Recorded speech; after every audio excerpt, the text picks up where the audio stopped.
Hello you guys, welcome back to another Meraki Meadow painting as well as the previously promised 2025 intention setting session. Like I said in the first video of this year, I wanted to take a little bit of time to let us all get settled into the new year and not add to the "Hey, look at all my fancy schmancy goals" chaos that typically is the first week of the year. At least that's how it feels on YouTube.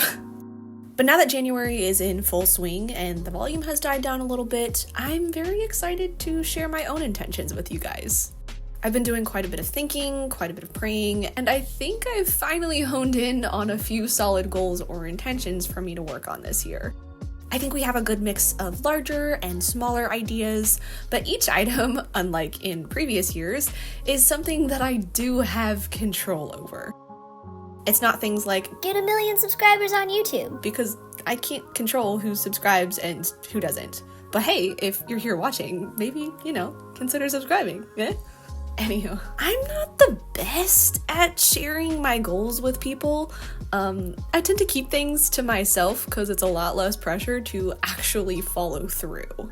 If I fail or just don't even try, no one's disappointed, But this time, we're getting vulnerable, we're sharing the scary stuff, because I want the accountability this year. A little bit of peer pressure is good sometimes. Toughens you up. Alright, we've jabbered for a minute now. Time to stop procrastinating and get to those intentions. So let's start with the business intentions. I've kind of spoken softly about this first intention for a few months now. It's been an idea I've been kicking around for a little bit, but I want to actually make it happen this year. Number 1, create and launch my very first art book. Y'all know I love books. Classics, fantasy, nonfiction, you name it, I probably enjoy it. But art books just hit different. It is so inspiring and encouraging to see the creative journeys of other artists. To be able to just pull their book off my shelf and dive into their thoughts and processes and worlds. Somewhere down the road, I would like to make a larger full-color art book, diving into my own process and inspirations, etc. But for this first one, I'm going to keep it fairly low-key. I'll be creating a book of my first Meraki Monday sketches from this mini sketchbook here. It's going to be a black and white copy since the sketches are black and white. Is this partially to lower the cost a little bit for me? Yes. But also, this way I can get the first book under my belt before having to worry about things like color correction and whatnot. I'll also be including little poems or story snippets along with some of the sketches. Now, I haven't quite decided how I'll format it yet. I tend to work seasonally, like sketching bits and bobbles, doing activities associated with the season I'm currently in. Sometimes that's physical weathery season, and sometimes that's the season of life. I don't know. I'm not fully sure yet, but the first step is scanning all of the sketches, removing the page background, and cleaning them up. I need to turn them into digital files that are ready to actually be put into a book. So I think I've found a printer. I'm between 2 options at the moment. I'm going the self-publishing route, obviously, so all of the printing legwork is up to me, unfortunately. Right now I'm trying to figure out if I'm formatting it all myself or if I'm gonna pay the printer another few $100s to have an actual professional do it so I don't buy 200 copies that look like trash, because I'm a little technologically challenged and haven't ever done this before. Originally, I was thinking about having all this done by March to launch it, but the more I look at some of the tasks involved, the more I'm realizing I may be underestimating how long this is gonna take. So, my hope is to have the book formatted by the end of the winter and work on the actual printing and distributing part mid-year. It's better for me to overestimate how long it's gonna take me rather than work myself into the ground trying to get it done faster and hating every single moment of it. Give myself a little bit of wiggle room. However, I did decide on launching the pre-orders through my own website rather than Kickstarter. Now, is it a bit riskier? Yes. 2 people could pre-order it and I would have to front the rest of the money myself to meet the minimum printing requirement. Which is a little scary, not gonna lie. I do have the funds for it, so it's not it's that big of a deal. But so many people have shown so much love to Bits and Bobbles and my Meraki Meadow world, and I'm hopeful that quite a few people will want to adopt the book too. In the meantime, I can be talking about it and sharing about it and getting everyone as hyped up about it as I am, so hopefully when launch time does come around, the numbers won't really be a fear for me. Intention number 2, media outreach marketing. The truth is, I am really not great at marketing my work. Talking about my products, courses, etc. I don't know, there's a lot of ickiness around marketing sometimes, and I never want people to feel like I'm pushing my art on them. I know it's ridiculous, marketing is crucial for businesses, and people who don't want to buy my work, they aren't going to, so it's really not that big of a deal. But I still feel kind of icky about it sometimes, not gonna lie. I am working on this and trying to be more intentional about sharing the products I'm making because I am excited about them. So I've been going through Kelsey Rodriguez's Creative Entrepreneur Workbook lately. So far, so great. I'm about 2/3 of the way through or so, but her workbook has been extremely informative about marketing and how to do it from a place of genuine love and passion for your craft and for sharing your work with others. However, none of what I've said yet has been about the intention. Media outreach marketing. So this form of marketing is when other people are talking about your work, sharing your products, sharing your story, sharing your craft, things like newspapers or magazines, blogs, YouTube channels, Instagram pages. So this intention is sort of twofold. First of all, I want to submit my work to a magazine that I have absolutely fallen in love with. I kid you not, it 10,000% fits not only the vibe of my art, but my own personal vibe too. So I bought a previous edition of the magazine to make sure it was going to be a good fit, and when I tell you, I literally got goosebumps within like the first few pages because, I don't know, it just feels right. So the hope is that my work will actually be featured in the magazine at some point this year, but honestly, simply submitting my work is the real goal here. Like we talked about in this video, I tend to talk myself out of doing things like this like 99% of the time, and the truth is, that's not really fair to anyone. It's not fair to me because I put so much love into my creative practice, and it's a shame that I'm so unwilling to share that with other people. But more so, it's not fair to the people who might absolutely fall in love with my illustrations and the stories behind them, but they can't because they don't see it because I don't share it. All this to say, I want to put my work in this magazine and hopefully it will reach a wider audience of my kind of tribe of creative people. The second part of this intention is sending out PR boxes to other YouTubers who fit that cozy creativity vibe. People like journalers or booktubers or cozy podcasts. It doesn't have to be other visual artists necessarily, but people with their own cozy creative practices. I love the idea of collaborating with like a journaler channel, sending them my sticker sheets or scrapbook papers I've designed, and seeing how they use them in their journaling practice. Or, I don't know, a podcast channel centered around coziness and slow living, sending them some of my prints that feature those themes. I want to work with other small businesses and brands and get my art out there to other audiences that may not necessarily find their way to my own channel, if that makes sense. And in the interest of becoming better at marketing my art and my products, let's slide into a little mini shop promo. All of the art and prints and stickers I make are centered around finding magic in the mundane and exploring the whimsy of everyday life. From cozy critters doing what they love, or sticker sheets featuring food, cause hey, you know. Who doesn't love cheese? If this is your vibe too, there's a link down in the description to my shop where you can bring a little bit more creativity into your own life. Or if you're more of a curious creative, I also have a few courses available that will help you nurture your art skills and develop your own creative practice. But if you aren't a cozy or curious creative, you're banned. No admission. It's not for you. All jokes aside, if this is your vibe, check out my shop. And without further ado, back to the New Year's intentions. Alrighty, second category, creative intentions. Intention number 3, take a painting trip with my best friend Hannah.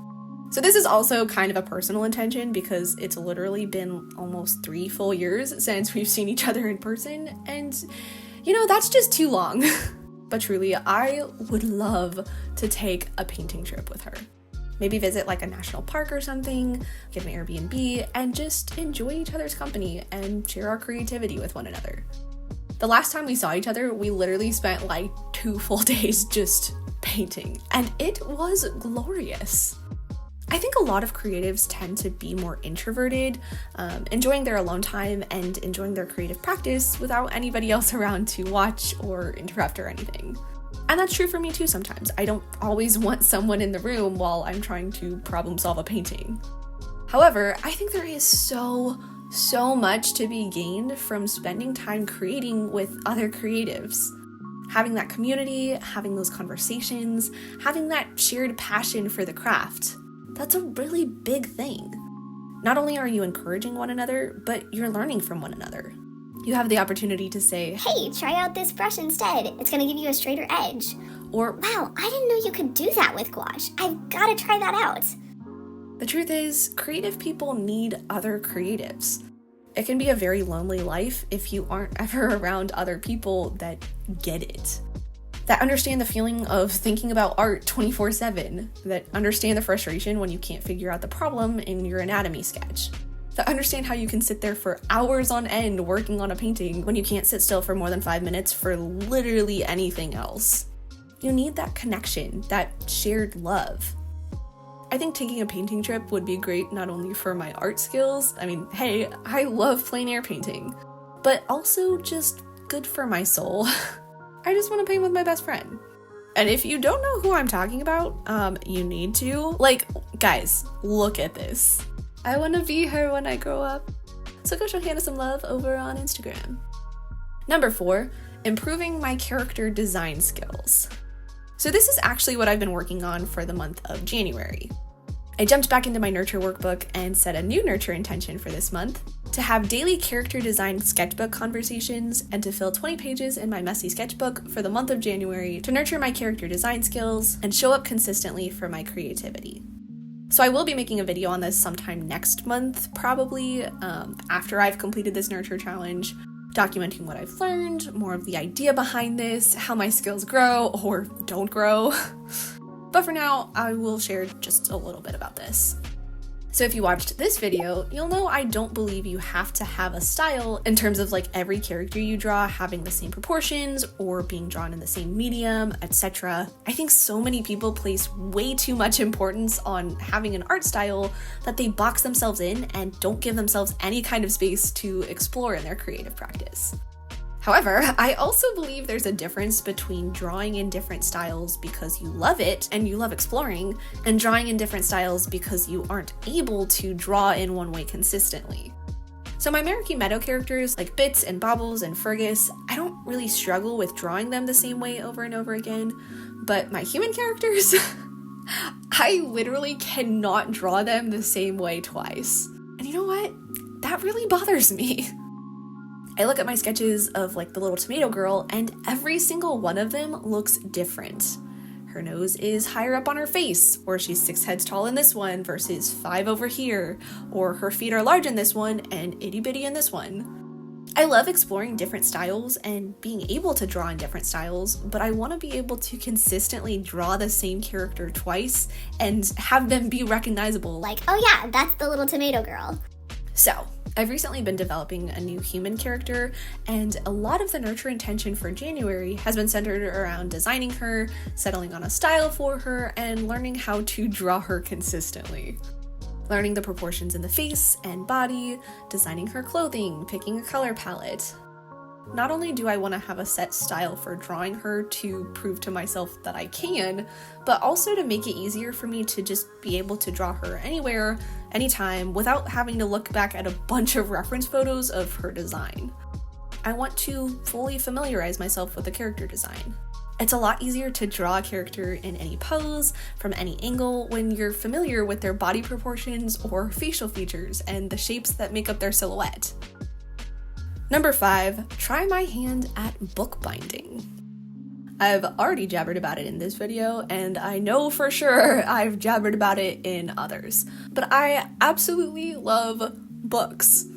Reading is one of my favorite hobbies and one of my biggest inspirations. So I want to explore books in a new way this year and show my love to them in a new way. I want to take some of my paperbacks and give them new life. My plan is to turn them into fancy boy hardbacks and design the covers myself. I've been watching a lot of how-to videos on bookbinding, and I'm not gonna lie, I'm I'm a little nervous. I was telling my mom about the process a week or two ago, and I was like, I don't know, this takes a lot of hardcore precision, and precision is not really my strong suit. And she was like, but Allie, you regularly use a brush that's barely even visible with how small it is to do meticulous details in your paintings. Yeah, but that is totally different. This is math. This is meticulously measuring out the end papers, cutting perfectly straight edges, lining the backing up exactly where it needs to go. And did I mention the math? The math! I am so scared, but also so excited. I love the idea of customizing the books I love and having like a one-of-a-kind copy that doesn't exist on anyone else's shelf. I also get to experience my favorite stories in a whole new way. So my plan is to start with this very well-loved copy of Nevermore. As you can see, I've read it a few times. I did get it secondhand, so it was already kind of damaged and had all of these little markings on it, but it's also just kind of falling apart from countless times of reading it and rereading it and falling asleep with my face smashed inside. Anywho, so I'm gonna start with this one, see how it goes, see if it's something I wanna even keep pursuing, and with any luck, I'll rebind the other ones in the series and end up with a really freaking cool collection. I think I might actually be most worried about the lettering. I might have to use Canva for the titles and then like trace the outline on the cover to paint them. My handwriting is atrocious. Anywho, overall, it doesn't sound like it's gonna be a super expensive entry into trying it out. I already have the stuff for the end papers and making like a DIY book clamp press thingy, but I will need to buy the glue, the mesh, the boards, and the cover fabric. But overall, it sounds like a much less expensive hobby than some of my other ones, so I don't know, we'll see. The third and final category, personal intentions. As I have mentioned in the past, last year was kind of weird for me. A lot of big changes, a lot of weird events, a lot of things not going the way I had in mind. Some of these were good things. Finally getting my driver's license, unexpectedly buying a car, becoming an aunt, that was pretty freaking cool. And some of these were very, very hard things. The loss of several friends, declining to new unwelcome plateaus in my health, struggling a lot with my creativity. So when I was thinking about personal intentions I wanted to set for this year, I was a little bit at a loss. After the chaos of last year, I didn't really want to set a lot of huge intentions for myself that I wouldn't actually be able to achieve. So my personal intentions look a little bit different this year. Intention number 6, to be more intentional. Now I know this isn't exactly a measurable goal, but it's one that I do want to pursue anyways. I want to be more intentional with my time. And one of the ways I can do that is by spending less time on social media. The reality is, for me, social media often does more harm than good. Is it a major player in how I conduct my business? Yes. Does it have a lot of negative impact on me personally? Also yes. More on that in the next intention though. So I want to be more intentional with my time this year, living my life outside of my phone. In truth, I'd like to spend less time digitally overall. Now, I love a movie as much as the next person, but I don't want to just sit with my family in front of the TV every evening. I want to go to the lake, or play board games, do puzzles together, have conversations. I spend so much time observing other people's lives on the internet and watching other people's lives on TV that I miss out so much on my own life. Intention number 7, cutting out the comparison in my life. So going off of the social media internet thing, I tend to compare myself a lot to anyone and everyone. Comparing where I'm at in life as a 20-something to other 20-somethings. Comparing my art to other artists. Comparing my business to other businesses. Comparison is such a thief of joy because there's always going to be someone better at art than you, someone who reads more books than you, someone who's more active than you, someone who, likes vegetables more than you do. It is exhausting comparing yourself to other people. You miss out on all the wonderful things about who you are as a person. We have different lives and different goals, and that's a really beautiful thing, not something that we should be ashamed of. We should be able to look at the progress of another artist and not feel discouraged about where our own art is at. To celebrate a friend getting a good salary and buying their first home while you live at home with your parents. How boring would it be if we all had the exact same skills to the exact same levels, living the exact same lives? Pretty freaking boring, let me tell ya. Intention number 8, continuing off of the comparison thing, developing sustainable and enjoyable healthy habits that work for me. So I'm a little bit of a health nut in some ways. I take fitness and nutrition very, very seriously, partially because it fascinates me and I love learning about it, and partially because I kind of have to. The reality is my body doesn't work right, and anything I can do to keep it running okay-ish, I'll do it. So last year, I really started getting into weightlifting more, and unfortunately, I also got into the somewhat dangerous weightlifting community online. Caveat, not all weightlifters do all of these things or promote all of these things, but there is a little bit of stigma in the community. First of all, there's a big push for always lifting heavier and heavier, that progressive overload mindset. That you should be increasing the overall weight every few weeks or so, that should be the goal. And I disagree. I think it depends on what your goal is and what your resources are. If you're working out at home, you probably don't have all the weights and equipment you need to be continuously upping your weights. Acquiring new plates can be very expensive. If your goal is longevity and improved everyday living, you don't need to be able to squat 300 pounds. So last year I was trying to do 2 sets of weights 3 times a week, which is already kind of under the amount of sets that most people typically do, but I felt miserable. At first I thought that maybe if I just got through the first few weeks, my endurance would build up and 2 sets each weight day would be manageable, but it wasn't. I would finish weightlifting and feel like utter trash for the rest of the day. Nauseous, jelly-limbed, grumpy, exhausted. So this went on for several months, and it did not get better. Did my muscles get stronger? Yes, but I was also absolutely miserable 3 days a week. I felt so bloated all the time because my body was so inflamed from pushing so hard. So after like 12 or 15 weeks of this, I finally decided to lower my sets. I would do 1 set of weight 3 times a week, finishing each session with a short Pilates workout. Is this the ideal in the weightlifting world? Absolutely not. This will get you laughed out of the room. But I can honestly say my body has felt leaps and bounds better doing it this way. I don't finish a session feeling absolutely dead. Yeah, I'm still tired and sweaty, and sometimes my shoulders kind of feel like they're gonna fall off. But I also feel strong. I feel more energized overall. I can go about the rest of my day and actually enjoy it. It might not be optimal for everyone, but it's optimal for me. I've also been getting back into bar more lately, and I forgot just how much I missed it. I never felt like doing it when I was weight training at my most intense, but now I do. I have the energy for it, as well as some built-up muscle.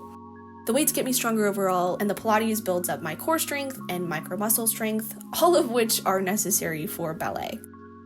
I'm also being more mindful and intuitive with my nutrition than I was when I was training more intensely. In the weightlifting community, there's such a huge push for eating a lot of protein and a lot of volume in general. But sometimes it's a little much. Yes, I do believe eating protein is very important, and eating enough is very important, obviously, but I don't think you should be shoving food down just because you need more protein to build muscle. Since lowering my training a bit, I'm not so ravenously hungry all the time because my muscles don't require as much to recover. I can pass on a snack when I don't feel like having one because I'm not freaking out about hitting a specific protein goal. In all honesty, I've dealt with a lot of eating issues in the past, being very restrictive with myself, and it's still a problem that creeps up sometimes. And that's just not a place I want to be in. I want to eat mindfully, giving my body what it needs, enjoying yummy things like ice cream and banana bread, and not demonizing those things. So yeah, overall, I just want to live the best life I can. I want to stop comparing my workouts or the foods I eat to other people's, and focus on what works best for me specifically. I want to fuel my body with nutritious foods and enjoy somewhat less nutritious foods. Ice cream is more of nutrition for the soul. I want to focus more on functional training that I can enjoy and can keep up with. I want my body to be able to run and play with my niece and not feel sore from crawling around on the floor with her. I want to be able to go on long walks and hikes and not be massively winded doing so. The reality is, my body is at a deficit in a lot of ways, and a lot of my symptoms I just don't have control over. But I want to take care of my body and give it its best chance at living a good, adventurous life. Anywho, so those are my intentions for 2025. We'll check back in a few months and see where we're at. And I'd love to hear about your intentions if you feel like sharing them. Let's chat a little bit about this painting before we say our adieus. So a couple years ago, I painted this Meraki Meadow market scene to finish out my 20 illustrations challenge. It was the most jam-packed piece I'd done so far, with lots of little vignettes almost, little booths that tell their own stories, lots of little characters, odes to previous paintings, all that jazz. So toward the end of last year, I decided that I wanted to make sort of a follow-up piece. Another Meraki Meadow illustration with lots of storytelling and even more characters than the last time. I'd been noodling around with a movie night idea for quite a while and could not find the courage to make it happen. But in November, I gave myself a necessary slap in the face and said, Enough is enough. You just gotta do it. So I grabbed my messy sketchbook and began the brainstorming process. Not gonna lie, it was daunting. But once I started sketching, I was finally able to put the puzzle pieces together, so to speak, and develop a scene I was really happy with. Some ideas kind of fell by the wayside because they just didn't fit this particular illustration, but I don't know, we can always use those somewhere else in the future. So I set a pretty big challenge for myself with this one, a dual lighting scheme. We've got this warm golden light from the ticket booth and this bright cool light from the film projector. That was a big task. Grab your calculators, kids. It's time for Line math! There was a lot of back and forth figuring things out. Might have shed a few tears. I don't know. It's all a blur. I did do a couple of color comps for this one because I was not confident about jumping straight into the painting process. The first comp was not quite what I was hoping for. I used a blue that I'm not overly familiar with, and I can't tell if I didn't like it because it wasn't the right blue for the scene or because I'm not comfortable mixing with it. I don't know, something to investigate. But I was much happier with the second comp and was ready to begin painting. And then disaster struck. Well, folks, we're off to a great start. Look at this casualty. Ah! Okay, it's fine. It's fine. It's just, a little tear. It'll be fine. We'll figure it out. As I was setting up my camera in the tripod, not realizing that I'd clamped my tripod wrong, it all came crashing down and left a big ol' gash right on the middle character. It literally ripped clean through the page, which was already wet from soaking, so it was particularly fragile. At this point, I was ready to just rage quit. I have this very end of the world, Well, it's all gone to crap now, so might as well rip it up. kind of attitude, which is not great, I'll grant you. I do need to work on that. But we took a deep breath and began painting anyways. I just had to hope that the gouache would hide it in the end, and it did. It's not even really noticeable anymore, so yay. Friendly reminder that casualties happen, but they aren't always the end of the world. Overall, I had a lot of fun with this piece. I brought in some of the techniques I talked about in this video, which was super fun. I loved creating these little mini scenes in the illustration, little Earl the squirrel selling his popcorn, the poor theater director losing his mind over the tangled film reels, the puppet show in the projector light. Oh, dude, the projector light. That was a deal. I did end up using a ruler for some parts of that because I measured the angle so wrong at one point and had to repaint some things. We got there in the end, but straight edges, they're a deal, let me tell ya. Anywho, I'm really happy with how this popcorn and pajamas painting turned out. I'm excited to finally share it with you guys and add it to the Meraki Meadow collection. If you like this piece and want to collect one for yourself, I do have a couple prints available in different sizes up in my shop. If you made it to the end of the video, thank you guys so much for watching. I hope you enjoyed watching me paint this piece and chatting with me about my intentions for 2025. I'm definitely nervous for some of them, but overall, I'm just really excited. Huge thank you to the Cozy and Curious Creatives over on Patreon for being such a big support for my business. Not only do you help me keep my business running, but you also give me the courage to keep creating every day. If you enjoyed this video and want to see more of the Meraki Meadow, then head on over to watch this video next. Thanks again for being here, and I'll see you soon. Bye guys!